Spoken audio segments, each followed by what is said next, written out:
contra outra pessoa, então tem que ser eu mesmo, tá bom? Tenha um pouquinho de paciência. Nós vamos falar hoje sobre Bezerra de Menezes. Conta-se que no plano espiritual houve uma reunião e o espírito de Ismael, que é o coordenador do planeta Terra, essas coisas são tudo coisas lunáticas, né? Porque pra gente nesse momento não interessa muito quem é o coordenador do planeta Terra. Depois de Jesus, né? Tem o chefe, o subchefe, tem toda uma hierarquia. E o Ismael estava lá, bem próximo a Jesus, e Jesus falou, bom, acho que nós vamos precisar agora do Bezerra, bota ele para funcionar, porque nós transplantamos a árvore do Evangelho da França e nós a colocamos no Brasil e precisamos divulgar esta árvore, divulgar os seus frutos. O que é essa árvore? A árvore do Evangelho, ela foi transpassada ao longo dos séculos para determinados países. A primeira árvore que foi plantada foi em Israel, com a vinda de Jesus. Depois de Jesus, eles transplantaram essa árvore para a França. E depois da França, trouxeram essa árvore para cá. Certo que Ismael fez uma visita assim, ao planeta, ao país, né? Ainda sem o descobrimento, porque Jesus queria uma área que fosse neutra, que não tivesse karmas coletivos, que não tivesse problemas coletivos. E aí Ismael trouxe para cá, para as terras brasileiras. Mostrou todo o território brasileiro, uma grande parte dele, e disse que aqui só tinham silvícolas, só índios, indígenas, e que a terra tinha assim, uma quantidade muito pequena de problemas karmáticos, então era uma terra limpa, um lugar limpo. E aí Jesus pensou um pouquinho e acenou com a possibilidade de trazer essa árvore para cá, transplantar esta árvore. É uma simbologia, óbvio, mas é onde se concentram os esforços do Evangelho e o Brasil.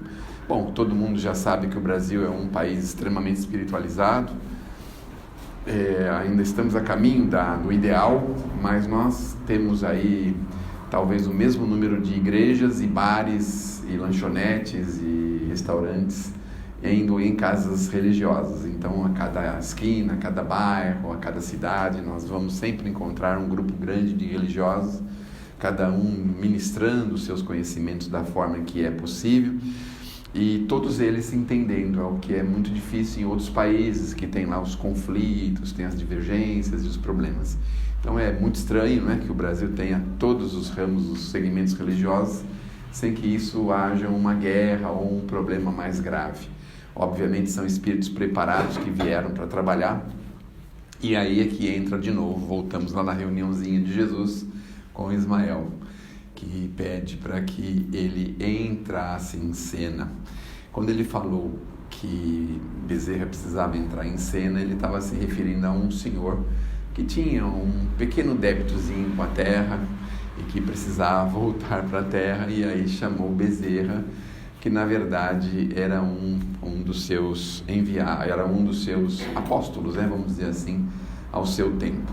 Aí Bezerra reencarnou no Brasil, reencarnou em mais ou menos 1831, em 29 de agosto, né, agora esse mês, por isso que nós estamos falando dele, e reencarnou numa fazenda lá no Ceará. Diz que os espíritos elevados sempre reencarnam em lugares pequenininhos assim no interior.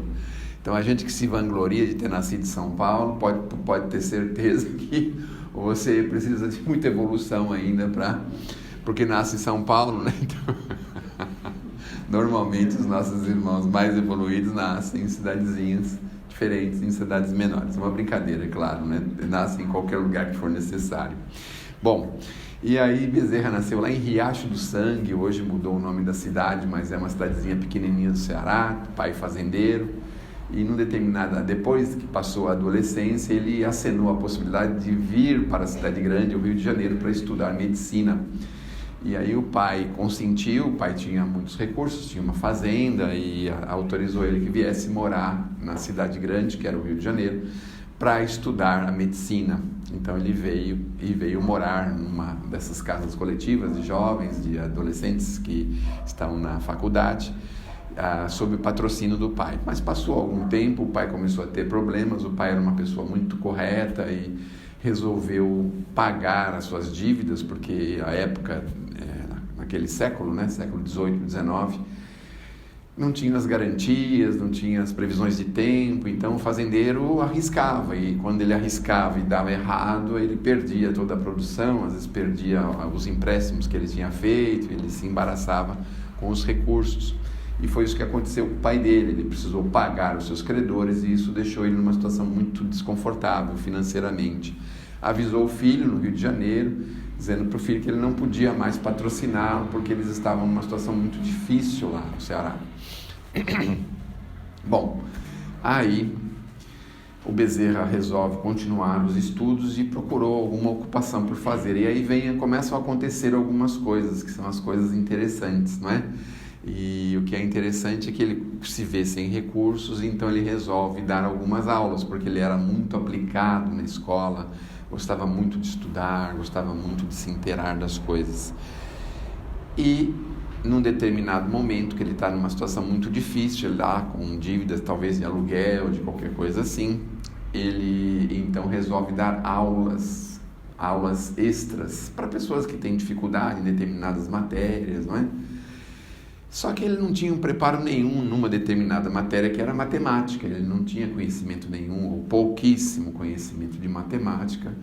E ele então abriu, né, um leque para aprender, para ensinar os jovenzinhos, as pessoas que precisassem de um apoio na escola. E quando a situação estava muito difícil, aí acontece um fato. Ele recebe à sua porta um rapaz que precisa ter aulas de matemática. Mas aí ele titubeia, fica meio em dúvida, pensa, meu Deus do céu, mas justo a matéria que eu não sei quase nada, meu Deus, mas eu preciso, né, de fazer esse trabalho, eu preciso ganhar esse dinheiro, e acaba, por assim dizer, aceitando dar aulas de matemática para esse aluno. E aí o aluno combina um valor, e o aluno então adianta para ele uma sequência de aulas, ele até no momento rejeita, mas depois ele pensa que tem algumas dívidas e tem algumas necessidades financeiras e aceita este adiantamento. E aí ele recebe o adiantamento das aulas e o aluno combina de vir tal dia e tal hora, só que o aluno nunca mais voltou. Aí ele pensa, meu Deus do céu, nunca mais voltou, né? Ele estudou aquela noite inteira para poder dar a aulinha para o moço, né? Estudou aqueles dias que o moço ficou de voltar, mas o moço não voltou, nunca mais voltou. Mas esse é um fato que nós vamos ligar com outro fato mais para frente. Bom, aí Bezerra estava andando lá no bonde, e aí de repente ele encontra um amigo, já estava formado na medicina, não é? Começou a trabalhar, me parece que no exército, com a medicina, teve lá uma condição boa, né, como médico, deve ter socorrido obviamente os pais. A vida vai acontecendo e as coisas vão acontecendo, né? Então perde familiar, ele consegue se formar, aquelas coisas todas. E aí ele está vindo para o trabalho de bonde e aí alguém lhe favorece com um exemplar de O Livro dos Espíritos, mais ou menos aí logo após o lançamento, que foi em 1857, portanto, Bezerra de Menezes foi contemporâneo de Allan Kardec, olha que interessante. E aí chega uma edição no Brasil de O Livro dos Espíritos. Houve aquela explosão porque o Livro dos Espíritos foi queimado pela Igreja Católica, e depois que ele foi queimado pela Igreja, todo mundo queria saber por que ele foi queimado. E aí foi pior, né? Ficou pior ainda, porque todo mundo queria. E no fim trouxeram um lote grande de livros para o Brasil e ele recebeu um exemplar de O Livro dos Espíritos. Aí ele pegou, estava lá no bonde, indo para o seu trabalho, começou a pensar, que coisas bobagens que a gente recebe toda hora, né? É a mesma coisa a gente que recebe um folheto na rua, fala, ai meu Deus do céu, mas um folheto, né? Tem alguns folhetos que são mais grossinhos, outros mais fininhos, e a gente às vezes não dá uma importância para aquilo. Ele recebeu um livro, provavelmente em francês, ele tinha um pouco de domínio do francês, e aí o que acontece? Ele começa a ver O Livro dos Espíritos e começa a ficar impressionado. Primeira pergunta de O Livro dos Espíritos: o que é Deus? Se assustou, obviamente, tomou um susto muito grande, porque nós podemos filosofar sobre Deus muito tempo, por muitas horas. Então era uma pergunta recorrente, as pessoas têm ainda até hoje essa pergunta, algumas pessoas que não conhecem a doutrina espírita, algumas se perguntam, meu Deus, mas o que é Deus? E aí a primeira pergunta do Livro dos Espíritos, o que é Deus? E aí os Espíritos respondendo e ele lendo lá, em uma frase, a resposta que filósofos levam livros e mais livros e centenas de páginas para responder. Inteligência suprema, causa primeira de todas as coisas. Inteligência suprema significa não existe inteligência superior. Causa primeira, ou seja, não existe nada antes de Deus. Olha que interessante. Tudo vem depois de Deus. E nada é mais inteligente do que Deus. Então, inteligência suprema, a maior inteligência. E a primeira causa, a causa de tudo, Deus. Ele ficou impressionado, começou a ler e ler e ler e ler. Nossa, ele ficou assim impressionado. Só sei que ele praticamente leu todo o livro na viagem de bonde que ele ia fazer. Porque ele era um católico fervoroso. Obviamente a maioria das pessoas da época eram católicos, se não eram obrigados a ser. Acho que vocês sabem disso, não é? E aí ele leu aquilo e aquilo ficou fervilhando na cabeça dele, porque ele era uma lógica que ele sempre buscou, mas não conseguia encontrar em algum lugar. Uma lógica assim muito grande, muito dentro daquilo que ele sempre pensou sobre a vida espiritual, a reencarnação, sobre um monte de coisas. E aquilo aflorou nele, explodiu nele, aquela coisa. E ele então se aprofundou, começou a conhecer a doutrina, e aí ele se aproximou da Federação Espírita Brasileira, foi um dos seus primeiros presidentes, foi convidado a ser pelo fervor, se declarou publicamente espírita, que era um escândalo na época, né? Especialmente porque ele também era militar. Ele chamou lá um grupo de amigos, encheu um salão de pessoas, amigos, parentes, e se declarou naquele momento espírita, que a partir daquele instante eles deveriam conhecê-lo como um espírita. Isso foi um fervor, todo mundo tentou mudar a cabeça dele, inclusive o irmão, que era católico fervoroso. Esse assunto está muito chato. Dá para ir assim? Dá? Daqui a pouco vou melhorar um pouquinho, tá bom? Vou melhorar para ficar mais palpitante. E aí, o que aconteceu foi que o irmão escreveu uma carta para ele, e ele então resolveu responder a carta. Só que a carta que ele respondeu, numa noite, deu para escrever um livro. Então tem um livrinho que é editado pela Federação Espírita Brasileira, chamado Uma Carta de Bezerra de Menezes. É um livrinho que é uma brochurinha, não é? Uma brochurinha pequena e tal, mas tem lá todas as razões que levaram ele a se declarar espírita. É um verdadeiro tratado de doutrina, e para aqueles que têm dúvidas sobre a doutrina, que ainda muitas vezes colocam em algum tipo de questionamento, alguma coisa da doutrina, pode muito bem achar a resposta nesse livrinho. Livrinho fininho, pequenininho, mas que tem uma resposta que ele deu ao irmão. Nesta carta, no meio da carta, ele então faz um desafio para o irmão. Aquele que chegar no plano espiritual vai saber qual que tinha razão, qual dos dois tinham razão, né? Então eles combinaram de se encontrar no plano espiritual para saber qual dos dois tinham razão. Bom, criou bastante amigos, muitos inimigos, mas começou a militar na doutrina e percebeu que existia uma carência muito grande, médica, para as pessoas necessitadas. Então ele tinha um ambulatório, começou a atender as pessoas necessitadas, especialmente aquelas que tinham dificuldades financeiras. Começou a atender sem uma contrapartida financeira, e isso fez com que ele também tivesse problemas, porque a gente trabalhar por idealismo é uma coisa muito bacana, muito boa, mas isso tem um custo, né? Então esse custo gerou para ele um grande problema, porque ele acabou se dedicando tanto a isso, que ele acabou perdendo os recursos que ele tinha e ficou numa condição muito difícil. Mas enquanto isso aconteceram outras coisas interessantes. Eu acho que vocês querem saber, por exemplo, quantas vezes ele casou, quantos filhos ele teve, não é?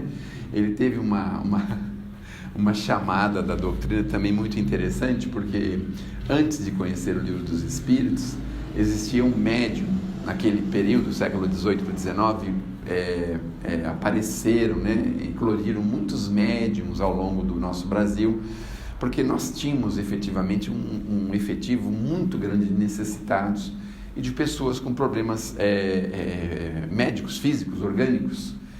E esses médiums faziam tratamentos muito profundos de cura, tratamentos espirituais de cura, e ajudavam muitas pessoas que não tinham acesso ao serviço de saúde. Obviamente que nós estamos falando de 2 séculos atrás, onde o Brasil nascente, e existia essa carência muito grande. Então ele teve um problema com a primeira esposa. Então isso significa que, se ele teve um problema com a primeira esposa, o que significa? Que ele casou de novo. Olha aí, teve a segunda esposa. Corajoso, né? Bom, aí... Umas brincadeiras de mau gosto, né? Vou te contar, não? Eu já me prometi não fazer esse tipo de brincadeira, mas de vez em quando escapa. Vocês desculpem, tá bom?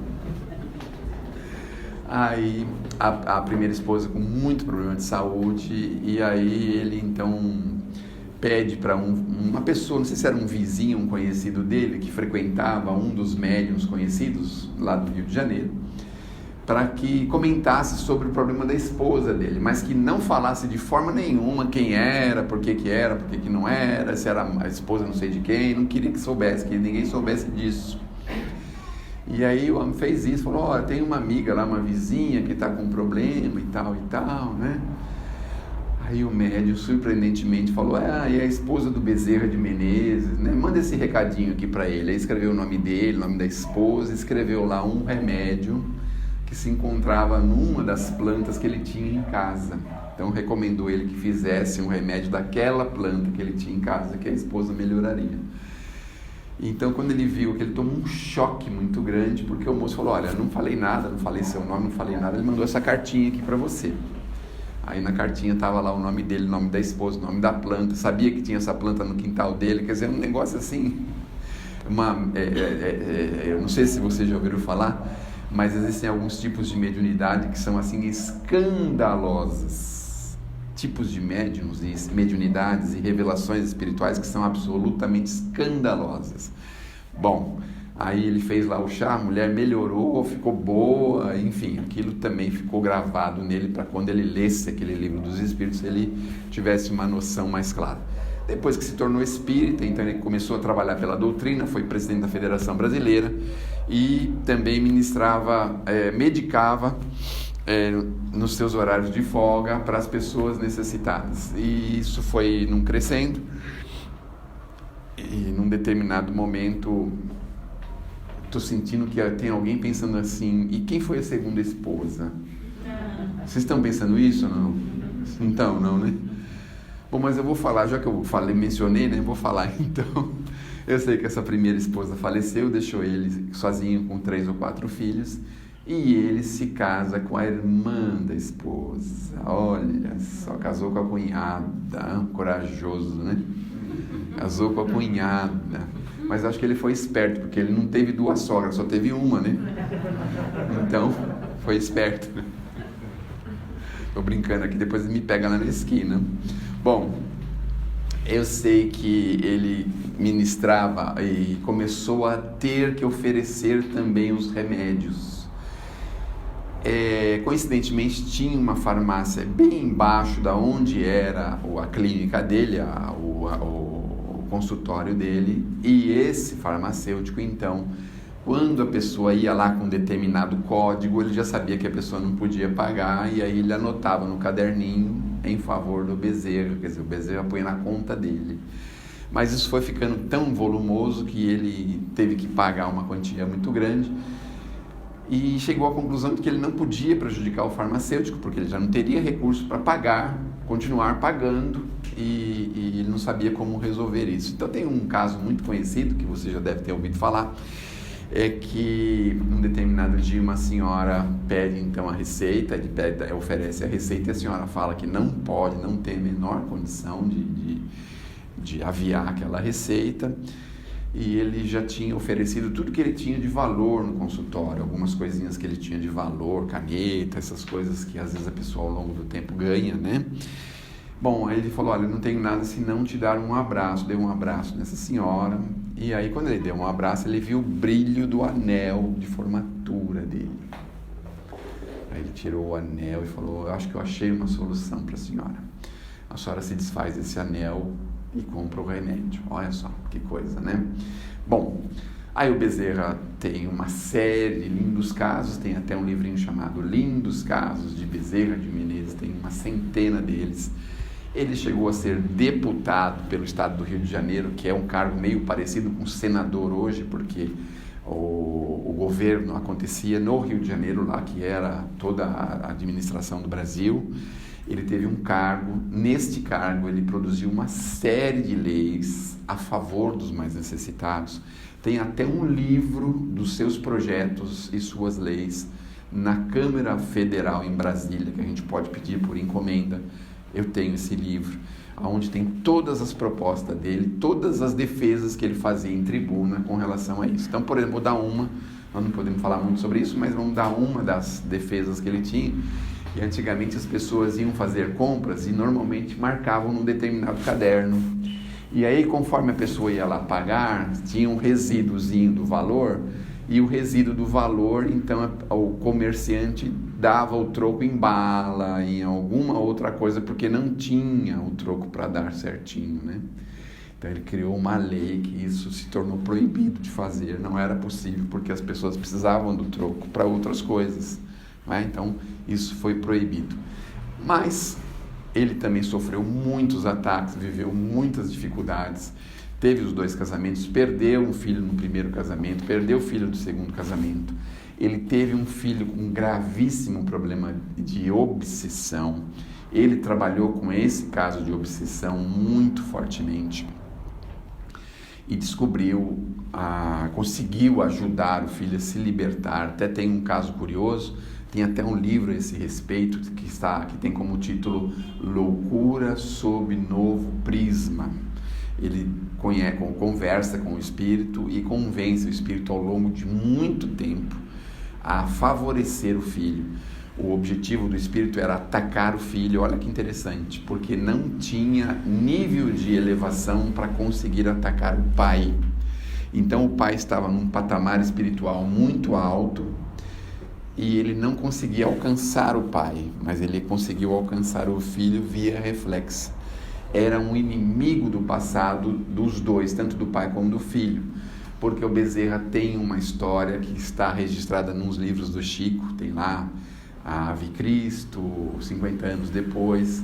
Então tem a história lá de um governador de César, né, um governador romano, que num determinado momento faz lá uma travessura, por assim dizer, e manda colocar um dos seus inimigos nas masmorras. E as masmorras daquele tempo de um castelo era a prisão embaixo do castelo, lá do comandante, do governador. Elas não tinham altura, não tinham higiene, não tinham sanitários, então a pessoa ficava ali e morria de uma forma muito cruel. Então ele ficou muito irritado, muito chateado com isso. E aí ele começou a perseguir o filho, mas o pai, mas como ele não conseguiu alcançar o pai, ele ia em direção ao filho.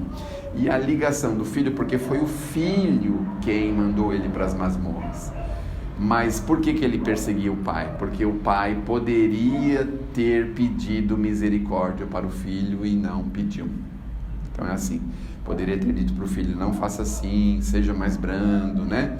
Não precisa de uma sentença dessa, de uma pena dessa para esta pessoa. Quer dizer, não advogou a causa para ele. Por isso que ele tinha um ódio muito forte dos dois. Conseguiu se dissolver desse problema com muito diálogo, com muita conversa, com muita humildade. E aí, no determinado momento, que está registrado nesse livro, Loucura sob Novo Prisma, ele então relata o seguinte: eu não posso abandonar o seu filho neste momento, porque nós criamos uma ligação simbiótica muito grande. Se eu me desligar fortemente de seu filho, é provável que ele venha a óbito, que ele desencarne, porque nós temos uma ligação simbiótica. Quantas novidades, né? E a gente pensa que a vida é assim tão simples, né? Então a gente vai vivendo a vida sem pensar naquilo que está ao redor dela, né? Então, nessa ligação simbiótica, é um processo que vai acontecendo ao longo do tempo, devagarzinho eu vou me desligando dele, e obviamente nós vamos nos libertar um do outro num determinado momento. Bom, ele passou grandes dificuldades, uma das filhas desencarnou e ele tinha um compromisso espiritual neste dia, ele não faltou ao compromisso espiritual e teve uma grande surpresa porque a filha se manifestou nesta reunião, mandando um recado para o pai e conclamando ele a continuar naquele caminho. Então, quando todo mundo censurava por não estar acompanhando o sepultamento ou o velório da filha, a própria filha, manda um recado para ele, conclamando ele a continuar neste caminho. Existem centenas e milhares de histórias de Bezerra de Menezes. Bezerra de Menezes hoje é conhecido no Brasil, é um mentor espiritual do Brasil, especialmente no estado do Rio de Janeiro, trabalha intensamente com a espiritualidade. Nós vamos encontrar Bezerra de Menezes em muitas obras da psicografia do Chico, mas tem uma obra que é interessante chamada Voltei, do Frederico Figner, que se autodenomina lá como o Irmão Jacó. E ele foi fazer um resgate espiritual de alguns espíritos recém-desencarnados. E aí ele conta ali naquele trechinho o que aconteceu, o que precisou da intervenção do Bezerra de Menezes para que a caravana conseguisse se libertar da terra. Mas, enfim, figura marcante, conhecida, e que nós precisamos dedicar todo o nosso carinho, todo o nosso respeito, porque ele tem uma falange de espíritos que trabalham em seu nome. Então ele está em muitos lugares ao mesmo tempo, obviamente que não é ele, é a falange dele, e atende necessidades espirituais das pessoas, socorro material, socorro espiritual. Então, se um dia estivermos diante de uma situação muito delicada, orgânica, de saúde, conversemos com ele, peçamos a ele o seu apoio, a sua ajuda, pelo menos para um encaminhamento. Eu, particularmente, tenho um caso especial relacionado a mim. Tem uma senhora que morou nesta casa aqui, chamada Dona Nilza, e certa feita ela me telefonou, perguntou por que eu não estava vindo nas palestras, e eu disse que meu filhinho estava internado já fazia um mês no Hospital da Criança, no Instituto da Criança, com um problema que os médicos não conheciam. Então ela disse, pode deixar que eu vou falar pessoalmente com o Bezerra de Menezes. E aí desligou o telefone. Naquela noite, eu ficava com ele à noite, a minha esposa durante o dia. Naquela noite, a enfermeira vai fazer uma troca dele de soro, de remédio, essas coisas, e percebe que ele tem uma bolinha esquisita na barriga, uma bolinha coloridinha, vermelhinha na barriga. Ela toca lá um sinal vermelho, fecha, isola, tira a gente daquele lugar, leva para um isolamento, porque era sinal de que ela estava com uma infecção de uma doença infecciosa. Como é que a gente fala com aquelas doenças que se transmitem? Infecciosa, é isso mesmo? Contagiosa.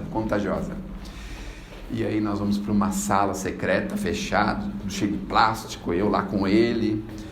E aí daqui a pouco, no dia seguinte, pela manhã, vem um grupo de médicos junto com um senhor. E esse senhor, então, começa a se dirigir aos médicos assim, de uma forma muito, assim, diríamos assim, muito delicada. Então, dizendo assim, mas, poxa vida, vocês estão fazendo medicina ou estão comendo capim no campo? Ele recriminou os seus alunos, por assim dizer, trocou o antibiótico do menino e olhou para a feridinha do menino e não deu a menor bola, falou que aquilo não era nada, que não precisava fazer nada, podia esperar o resultado, que não ia dar nada, e trocou. Em menos de 48 horas o meu menino saiu do hospital. Então, se um dia vocês precisarem, pena que a Dona Nilza não está mais aqui entre nós, mas a gente pode pedir para ela intermediar para a gente um convívio com o Bezerra. O filho, não sei, o Clóvis, não sei se consegue falar com a mãe, mas a gente pode fazer uma ligação direta para a mãe, ou pede para o neto, né, falar para a avó, né, vamos falar para a avó, olha, avó, é o seguinte, estão pedindo na ajuda do Bezerra, a senhora vê se ajuda aí para a gente, né, ajuda a gente aí.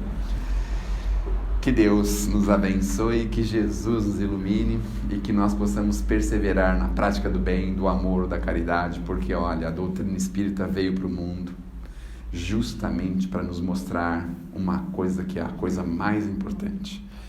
Existe a reencarnação e a reencarnação explica 99% das coisas que nós estamos vivendo.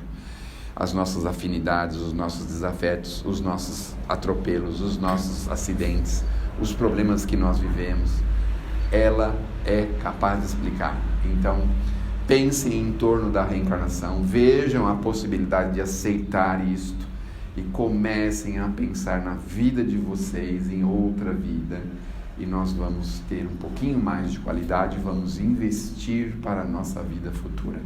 Não foi por outro motivo que Bezerra veio até nós.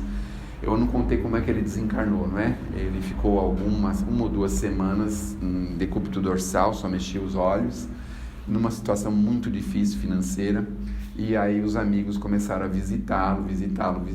Quando ele desencarnou, a esposa foi fazer uma limpeza no quarto e levantou o colchão, e o colchão estava forrado de dinheiro que a turma passava, dobrava e enfiava embaixo do colchão dele. Então deixaram uma quantia para que a viúva pudesse continuar a sua vidinha com os filhos, com as coisas que ela precisava. Então confiemos, estejamos certos e confiantes de que não estamos sozinhos na Terra e que mais cedo ou mais tarde essa realidade vai se abrir ao nosso redor e nós não vamos precisar de uma manifestação espiritual escandalosa, uma manifestação mediúnica escandalosa. E eu tenho a impressão, olhando o rostinho de vocês, que muitos de vocês aqui já receberam, igual eu recebi essa do Bezerra, né? Porque não é possível que menos de 48 horas depois o meu menino tenha saído por conta de um telefonema e por conta de um problema de erro de estudante. Não é possível, tem alguém por trás aí, tá bom? Que Deus nos abençoe, que Jesus nos ilumine e uma excelente assistência espiritual para vocês, tá bom?